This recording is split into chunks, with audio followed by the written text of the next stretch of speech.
On est très loin dans le futur. Et sur Terre, dans les villes désertées, il ne reste que des chiens qui parlent et des robots. Qu'est-ce qui s'est passé? Est-ce que les êtres humains ont réellement existé? C'est la question que pose Demain les chiens, aussi connu sous son nom original de City. C'est un roman de Clifford Simak de 1952. Et la question qu'on se demande aujourd'hui, c'est pourquoi c'est bon? City, ou Demain les chiens, c'est un classique de la science-fiction que je voulais lire depuis très longtemps, puis que j'ai finalement lu cette année. Alors, pourquoi c'est bon? Ben, qu'est-ce que c'est déjà en partant? À la base, c'est un recueil de nouvelles. C'est 8 nouvelles interreliées que Simak a réunies ensemble. C'est un processus qui était assez fréquent à l'époque, dans les années 50. Isaac Asimov a fait ça aussi, je pense. Ma fondation, c'était ça à la base, c'était un recueil de nouvelles. Donc, ici, on est dans le même principe. On a des recueils, on a des nouvelles séparées autour d'un même thème, et l'auteur les a assemblées ensemble en rajoutant des segments entre chacune des histoires là, pour les présenter et pour les lier ensemble. Puis de ça, il a fait un roman. Et ici, ça fonctionne très bien. Donc, pourquoi c'est bon? C'est parce qu'il y a un climat poétique dans ce livre-là. C'est la principale raison. La première affaire qui frappe vraiment, c'est le climat de pas tant de mystère, quoique ça, c'est très présent, mais de nostalgie. Puis en fait, il y a deux niveaux. Je dirais, il y a deux niveaux d'émotion, vraiment. Il y a le côté... Parce que le livre est compté de 2 points de vue. Il est compté du point de vue des chiens, d'abord. Puis qui s'échangent comme des savants, un petit peu, là, comme Fido croit que telle chose est arrivée, mais Rex, c'est plutôt de l'opinion que telle autre affaire est arrivée. Puis ils se parlent, ils échangent on voit qu'il y a un dialogue intellectuel entre ces chiens-là. Puis ils se demandent justement si les histoires que nous, on est en train de lire, qui sont des histoires que les chiens, eux, lisent entre eux autres, ils se racontent entre eux autres, eux se demandent quelle est la vérité de ces histoires-là. Puis ils émettent aussi leurs commentaires de leur point de vue à eux. Donc, puis c'est ça. Donc, puis leur climat à eux, c'est un mélange de candeur, puis parfois de tristesse, ou de... Essentiellement, ce qu'ils disent, c'est impossible que les êtres humains soient comportés comme ça. C'est à peu près ça l'idée. Puis il y a des chiens parfois qui prennent des décisions que la gens canine réprouve formellement, en fait. Puis ça, c'est un truc dans le bouquin que moi j'ai beaucoup aimé, en fait, c'est que les chiens se comportent comme des chiens. Dans le sens où la plupart des chiens, ils sont contents de nous voir en général, puis ils aiment ça servir. C'est un peu ça que ça dégage comme énergie. C'est une sorte de joie de vivre, une affection débordante pour son maître, certainement, puis un désir de bien faire. C'est un petit peu ça, souvent. Puis, bon, moi, remarquez, je suis plus au chat qu'au chien, je vous l'avoue concrètement, mais un chien, c'est une bonne bouille en général. Des fois, ça jappe, là, mais vous voyez ce que je veux dire. C'est le côté meilleur ami de l'homme du chien, puis le côté toujours content de te voir. Puis ça,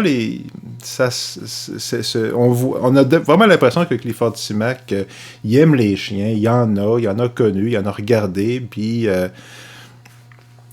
les chiens se comportent, ils parlent, mais ils se comportent comme des chiens, puis ils pensent comme des chiens. Puis ça, c'est super intéressant, en fait, puis ça marche bien. Puis... dans les histoires elles-mêmes en général, elles sont présentées plutôt du point de vue des humains. Puis ce qu'on va voir en fait au fil des histoires, c'est la chronique de leur disparition en fait. Donc, puis ça se passe sur de nombreux millénaires en fait. Puis voilà, qu'est-ce qui se passe, où c'est qu'ils vont, bon. Puis dans le premier chapitre, je parlais de nostalgie, ben c'est ça, dans la première histoire, le principe, c'est que les êtres humains abandonnent les villes. Concrètement, la prémisse, en fait, elle est là. C'est que c'est ça, les êtres humains n'ont plus besoin de vivre en ville parce que les terrains coûtent pas cher, puis parce que les gens peuvent pas tu peux plus envoyer de bombes nucléaires sur une ville parce qu'il y a plus de ville, parce que les gens restent plus en ville. C'est un peu ce genre de prémisse-là. Ça fait qu'il n'y a plus vraiment de guerre, il n'y a plus vraiment de conflit, il n'y a eu plus vraiment de besoins économiques, etc., etc., etc. Donc, puis parce que les gens ressentent plus le besoin de vivre ensemble, ce qui est une hypothèse de ce qui arriverait d'après CIMAC. Là. Donc, les gens ressentent plus le besoin de vivre ensemble. Donc, il y a quelque chose comme de moins en moins de compétition, n'est-ce pas? Et puis, les gens ressentent plus le besoin de se forcer. Là. C'est un peu ça l'idée. Là. Évidemment, il l'explique mieux que moi, mais la prémisse est un peu ça. Puis, honnêtement... c'est ça. Demain les chiens, c'est une très bonne lecture que je recommande aux amateurs de science-fiction. Je pense que ça vaut vraiment la peine. Mais c'est là qu'on voit que la science-fiction comme littérature d'idées, c'est pas toujours son fort. Disons que les idées là-dedans sont un peu... j'ai pas trouvé que c'est pas que ça volait pas haut. Parce que ça veut être philosophique. Mais je pense que les prémices philosophiques du livre sont assez naïves, en vérité. Puis, c'est ça. Je veux dire, les gens vont... C'est ça, juste l'idée de base que c'est ça. Que les gens ont plus besoin de se forcer parce qu'ils ressentent plus la compétition des autres. Je l'exprime pas bien. C'est pas exactement ça, l'idée. Mais c'est un petit peu ça, le sentiment. Bon, ça présume beaucoup de choses, mine de rien. Puis, qui est justement que les gens sont motivés par la compétition. Puis, je sais que dans le monde anglo-saxon, je regrette de le dire pour la millionième fois, mais il y a d'autres manières de voir le monde que celle-là. Puis, dans le monde anglo-saxon, la compétition sont bien forts là-dessus. Même quand ils sont plutôt contre. Puis ici, on sent que CIMAC est plutôt un type d'Américain qu'on voit plus tellement de nos jours, mais plutôt... un gars porté sur l'entraide et le partage jusqu'à un certain point. T'sais. C'est pas un gars de droite pour 2 scènes, clairement. Mais il y a quand même cette idée-là d'individualisme, puis que l'être humain est porté à l'individualisme, puis que l'idée que c'est ça, sans compétition, la société n'avancerait pas ou ne ressentirait plus le besoin d'avancer. Puis je pense pas que c'est exactement ça, en fait, qu'il essaie de dire, mais ça ressemble à ça. C'est ce genre d'idée-là. Puis, j'y crois pas du tout à ça. Donc, ça veut pas dire que parce que moi, je crois pas que l'idée est pas bonne, évidemment. Mais quand même, ça m'apparaît un a priori. Ça m'apparaît une supposition. Puis, présumer que de là s'ensuit que la race humaine va essentiellement s'éteindre ou cesser d'exister ou va être, bon... c'est tout un pas à franchir, là, quand même. Puis, l'autre aspect, c'est quoi? L'autre aspect, c'est qu'il y a une misanthropie assez marquée, en fait, dans le bouquin. Puis ça, c'est l'affaire essentiellement que j'ai pas aimé. Là. Il y a la notion que... moi, j'aime mieux les histoires où les gens s'en sortent, où ça finit bien. J'aime mieux ça. Je sais pas que c'est la seule forme de littérature qui vaut la peine, mais il y a une forme de pessimisme à la mode qui est extrêmement prévalent au 20e siècle, puis qui l'est probablement encore aujourd'hui. Puis, où est-ce que l'idée étant que il y a comme une vertu à considérer qu'on trouve que les êtres humains n'ont aucun avenir, ne peuvent pas s'en sortir, qu'on est un animal maléfique, etc., etc. C'est quand même un sentiment assez répandu. Puis, qu'on ne peut pas s'en sortir, ou qu'on ne mérite pas de s'en sortir, ou qu'on va tout le temps être agressif et méchant, parce qu'il y a ça aussi là-dedans. Là. Une des grosses prémices qui se révèle à un moment donné, c'est que les êtres humains vont toujours être violents et méchants. C'est notre nature profonde d'être violent et meurtrier et agressif. on a ce potentiel-là, comme n'importe quel mammifère, bon, mais il n'y a pas rien que ça dans la vie. Donc, fait que c'est ce genre de son point de vue à lui, c'est ça, puis c'est ce qu'il exprime, puis il peut, là, évidemment, c'est son bouquin, il fait comme il veut, c'est bien correct, mais moi, je trouvais que les idées du bouquin étaient un peu manquait de profondeur. J'ai trouvé que c'était un peu c'est pas c'est bien senti, mais c'est pas très profond, en fait. Mais le côté ressenti, justement, le côté climat poétique, ça, c'est vraiment fort, ça marche super bien. Puis, comme je pense que j'ai mentionné tantôt, quand il monte, la première histoire, c'est le dernier conseil municipal de la dernière ville, essentiellement. Puis, essentiellement, c'est le moment où les quelques personnes qui restent encore en ville, qui sont essentiellement le maire, l'échevin, puis le gars de la chambre de commerce, là, puis il n'y a plus de chambre de commerce. Il y a le gars de la chambre de commerce, mais il n'y a plus de commerce. Fait que tout ça, c'est une mise à... Tu sais, c'est un débris social, en vérité. Puis c'est ça l'histoire. C'est ça que ça raconte, en gros. C'est le moment où il y a un des gars qui dit, ben écoutez, ça n'a plus d'allure de faire ça. On perd notre temps, c'est une blague, là. Puis, ben c'est ça. Dans cette histoire-là, il y a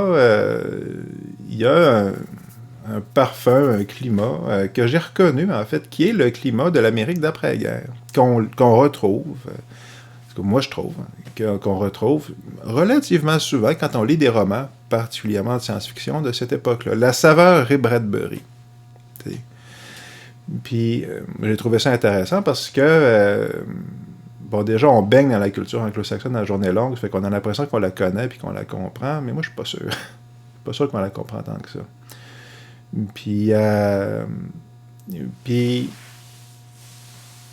en plus, ce qu'on a, c'est la culture anglo-saxonne d'aujourd'hui, la culture américaine d'aujourd'hui. Puis, c'est intéressant de comparer. Moi, c'est un sujet qui m'intéresse beaucoup, en fait, parce que, bon, ils ont un empire, désolé de le dire, mais soyons sérieux, là, c'est les autres qui gèrent l'argent, puis la monnaie internationale, c'est la monnaie américaine. C'est la langue mondiale de la culture mondiale, apparemment, l'anglais. C'est la seule... La référence, c'est les films de Marvel. Le truc que les gens regardent, c'est Netflix. Bon, l'Internet, c'est pratiquement tout en anglais. Ça fait quoi? C'est eux autres qui mènent. Mais à quel prix? T'sais? Puis, quand je parle de mes films, c'est une des affaires que je regarde aussi parce que je pense qu'on peut le voir. Le prix qu'ils ont payé pour ça. Puis, je l'ai déjà dit, puis je vais le dire encore, je pense qu'il est terrible, le prix qu'ils payent pour ça. Puis, on le voit là-dedans, parce que c'est ça, il y a une forme de... Est-ce que c'est quelque chose comme un climat national ou une affaire de même? Je sais pas. Mais il y a une sorte d'atmosphère, de sensibilité, puis de rapport au monde, puis de manière d'être, d'émotion, peu importe. Tout ce genre ce climat imperceptible qu'on sent quand on va dans une place. Bon, mais il s'exprime là-dedans. Puis, il y a une forme de simplicité non affectée, là. C'est une affaire que je remarque, là, qui a été perdue. Puis aujourd'hui, c'est ça, justement, sur YouTube, on est tous portés à vouloir se donner des airs, en fait, pour avoir des likes puis avoir des clics. T'sais, pareil comme, là, les gens écoutent moins la TV, mais je pense qu'au fur et à mesure que la télévision s'est imposée, jusqu'à un certain point, les gens ont commencé à se comporter entre eux un peu comme ils voyaient à la TV. Donc, une manière de se mettre, d'être moins naturel dans nos rapports les uns avec les autres, puis de nous mettre en scène un petit peu de... T'sais. Donc, ça pour dire que quand on lit ça au début, certainement, on peut trouver que ça a vieilli, là, mais c'est justement... restons avec cette sensation-là de « Ah, ça a vieilli », mais quelle est la sensation exacte? Puis je pense qu'en l'observant, en restant avec cette sensation-là, justement, on va voir un petit peu de quelque chose de ce qui a été perdu, là. Puis Puis, est-ce que c'est une perte? Est-ce que c'est regrettable? C'est un jugement de valeur, là. Mais moi, je pense... Je serais tenté de dire oui. Puis, est-ce que ça peut revenir? Je le sais pas. Ça les aiderait certainement de perdre leur empire. Tout ça pour dire que Demain les chiens, c'est très bon. Moins pour ses idées que pour son climat, puis j'oserais dire pour son écriture. Et voilà, donc c'est tout pour ce livre-là. Recommandation, j'ai pensé à The Naked Sun de Isaac Asimov, qui est de cette époque-là, justement, à peu près, qui est son deuxième roman de robot. En français, c'est quoi? Face au feu du soleil. Puis c'est un peu le même principe, où est-ce qu'il y a une planète... les romans de robots d'Asimov, les nouvelles, comme ça, il y a les romans. Le premier, c'est Les Cavernes d'Acier, qui est excellent aussi. Là. Les deux premiers romans de robots d'Asimov, c'est vraiment excellent. C'est vraiment bon à tous les niveaux. Là. C'est super bon. Puis, le premier, le principe, c'est que tout le monde vit sous terre dans la... C'est comme New York souterrain surpopulé. Fait que tout le monde vit entassé les uns sur les autres, puis ils sortent jamais dehors. Fait que tout le monde est plus ou moins agoraphobe. Puis il y a un meurtre là-dedans, puis en principe c'est impossible. Alors qu'est-ce qui s'est passé? Dans le premier, c'est ça, on a notre personnage principal qui vit là-dedans, puis qui est habitué, qui lui trouve ça normal, de vivre entassé comme des sardines, puis de jamais voir le soleil. Puis il est avec un détective robot. Ça, c'est le premier épisode. Bon. Puis dans le deuxième épisode, Asimov va... intelligemment, choisir de faire exactement le contraire. Fait qu'ils vont sur une planète où personne ne se voit jamais en personne. Puis là aussi, il y a un meurtre. Mais les êtres humains sont tellement habitués de ne pas vivre les uns avec les autres. Et les couples mariés vivent dans deux maisons séparées de plusieurs kilomètres. Et ils se voient juste pour faire des enfants.